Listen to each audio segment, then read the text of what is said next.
मैं जब यहाँ आया तो फाइनली मैं मनोज भैया के बंगलों में रहा। मनोज तिवारी। हाँ, मेरे विकास भैया हैं, विकासी मेरे पर उनके मैनेजर हुआ करते हैं। और उन्होंने मुझे 1 महीने तक छुपा के रखा उस बंगलों में, ताकि मनोज भैया को पता ना चले। क्यों? ऐसा क्यों? नहीं, उनका था कि कहीं उनको पता चलेगा तो क्या सोचेंगे, क्या नहीं कि मेरे बिना जाने लोगों को रखता है, ये है।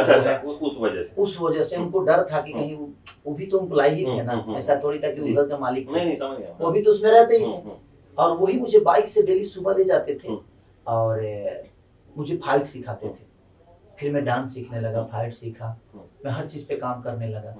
फिर दीप मोहम्मदाबादी जी ने मुझे आलोक सिंह से मिलवाया और आलोक भी है मेरे गॉडफादर बने और उन्होंने मेरे पे 60 से 70 लाख रुपए खर्चा किया और एक साजन चले ससुराल सिनेमा बनाया जो आपकी सिल्वर जुबली पहली थी, सबसे बड़ी हिट रही कि मुझे 1 2 3 पता नहीं था। डांस मास्टर 1 2 3 बोल रहा है और मैं खड़ा हूँ।